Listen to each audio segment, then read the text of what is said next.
नमस्कार, सुप्रभात। एक बार पुनः हाजिर हूँ आप सभी के लिए सब रंग लेकर के, जिसमें हम बहुत प्यारी-प्यारी सी खूबसूरत बातें करते हैं, जो हमारे जीवन को बहुत सारे सुंदर रंगों से रंग देता है। तो मित्रों, आज भी शुरुआत करते हैं एक सुंदर सी छोटी सी लघु कथा से।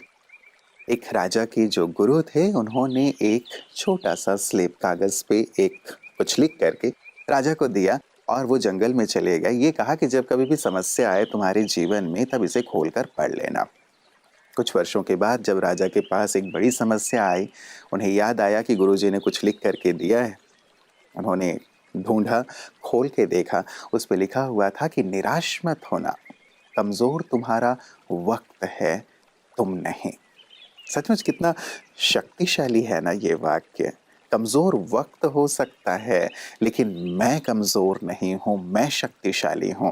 राजा ने भी इसे आत्मसात कर लिया कि मैं शक्तिशाली हूं और जो विपदा आई थी, परिस्थितियां आई थी, उस पर विजय प्राप्त कर ली। मित्रों, चारों तरफ समस्याएं तो हैं ही, लेकिन आप बहुत शक्तिशाली हैं। यदि आप स्थिर रहते हैं, अपनी शक्तियों पर विश्वास रखते हुए आगे बढ़ते हैं, तो समस्याएं अपने आप दूर होती चलती हैं। तो आप समस्याओं से मुक्त रहें, हमेशा ही शक्तिशाली रहकर मुस्कुराते रहें। इन्हीं शुभकामनाओं के साथ आइए चलते हैं आज के सुंदर सुवाक्य की ओर।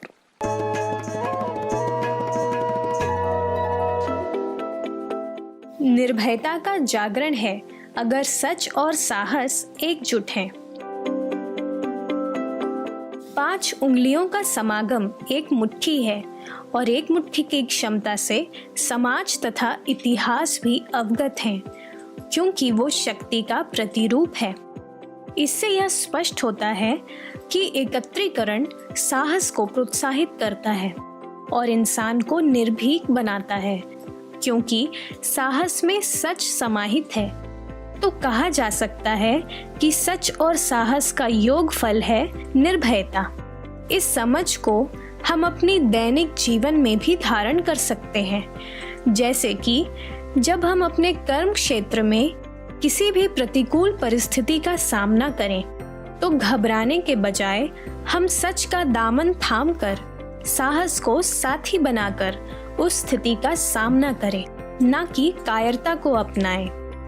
निर्भयता एक ऐसा माध्यम है जो अंदर छिपी हुई बातों को बयां कर इंसान को संतुष्ट और शांत बनाता है। जब आप अपने डर के कारण को जान उसका साहस और सच्चाई से निवारण करेंगे, तब आप भी निर्भय बन जाएंगे।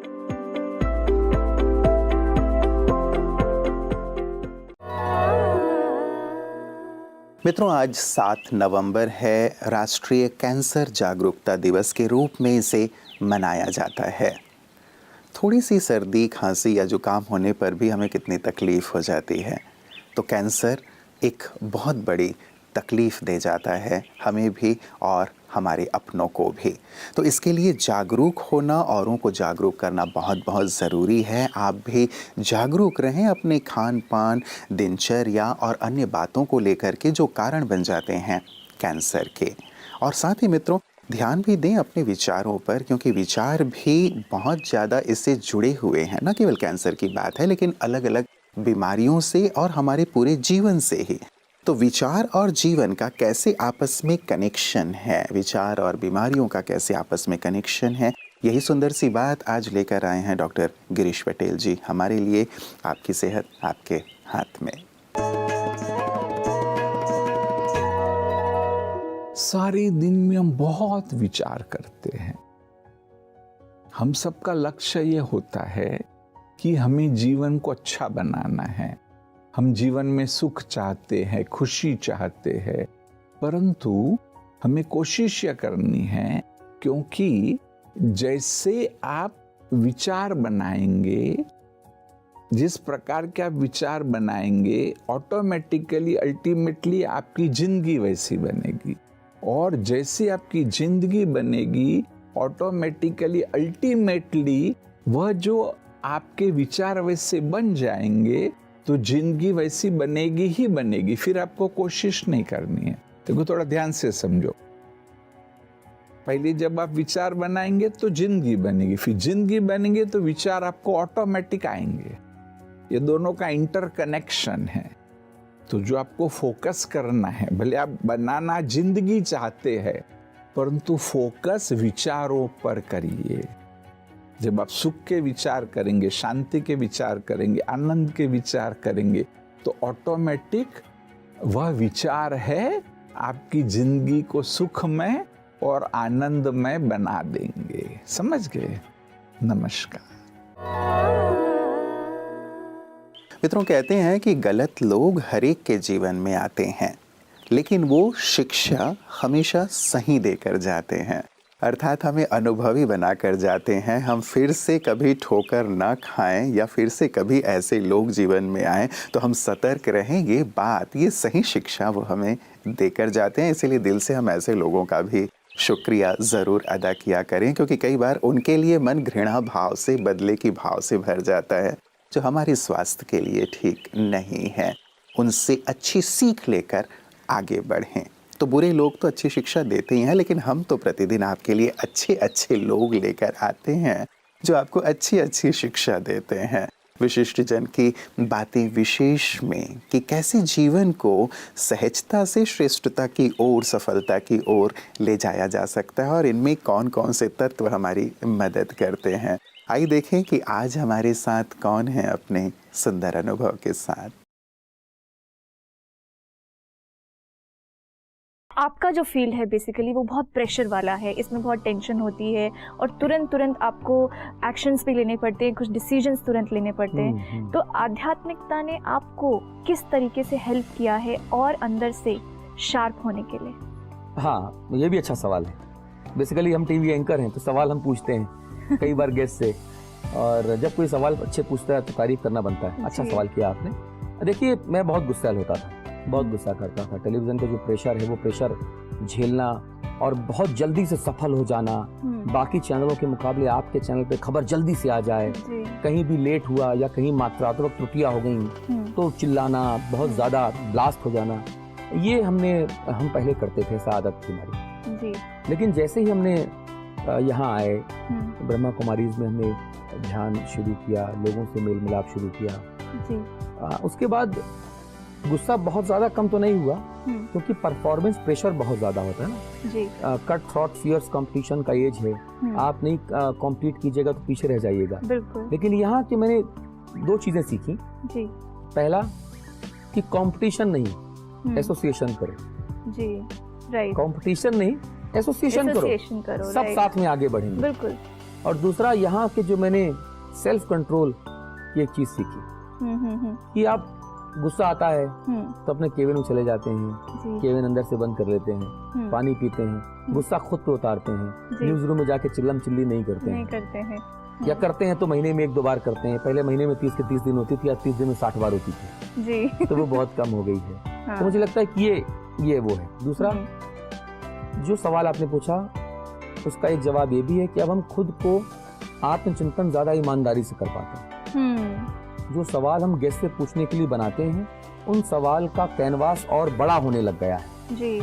पहले छोटा होता था। तो तब होता है जब आप खुद को ऑर्गेनाइज करते हो, आप खुद को संयमित करके सामने वाले के बारे में भी सोचते हो, समाज के बारे में भी सोचते हो, तो आपके सवाल बड़े सधे हुए होते हैं। तो मुझे लगता है कि अध्यात्म ने, ध्यान ने, संगीत ने, इस वातावरण में हमारे पत्रकारिता में वैल्यू ऐड की है, इसमें कोई शक नहीं।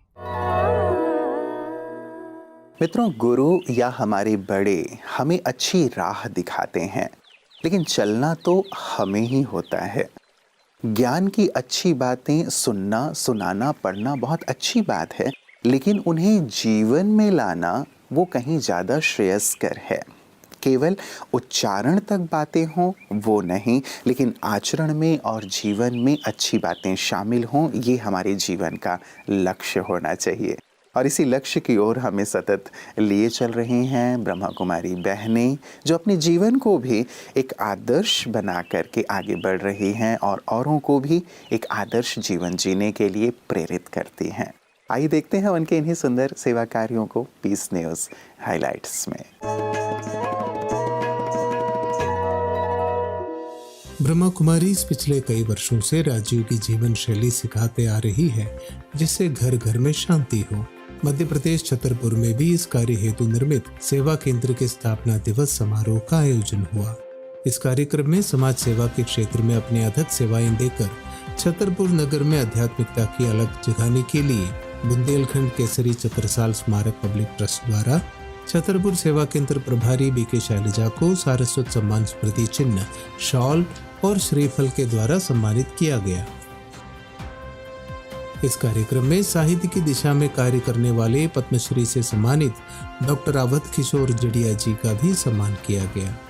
इस अवसर पर बीके शैलजा बहन ने कहा कि वो जो भी कार्य करती है वो विद्यालय के मिशन और उनके बड़ों के निर्देश अनुसार करती है, इसलिए आज उनको जो सम्मान दिया गया है वो उनका नहीं बल्कि पूरी ब्रह्मा कुमारी संस्था का सम्मान है।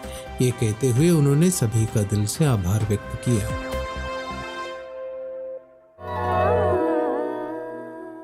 मित्रों, चलते चलते एक गहन बात और चिंतन के लिए, यद्यपि हर बात जो हम अपने सुंदर सेगमेंट्स में करते हैं वो चिंतनीय है, अनुकरणीय है, लेकिन एक और गहरी सी बात मित्रों जो मैंने कहीं पढ़ी और हमें इस पर विचार करना है। आज ज़रूर इस पर विचार कीजिएगा और देखिएगा कि हम क्या करते हैं।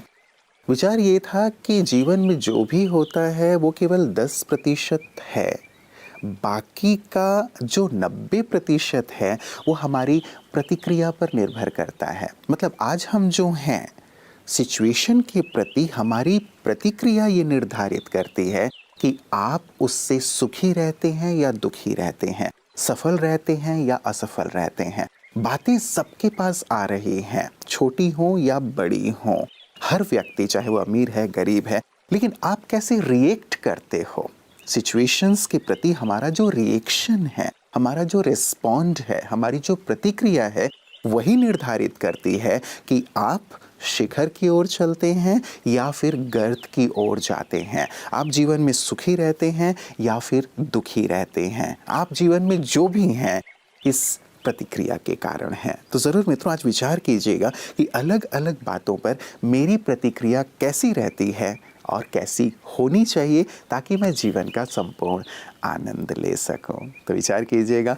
कल पुनः सुंदर विचारों के साथ इसी वक्त आप सबसे मुलाकात होगी। नमस्कार। ओम शांति।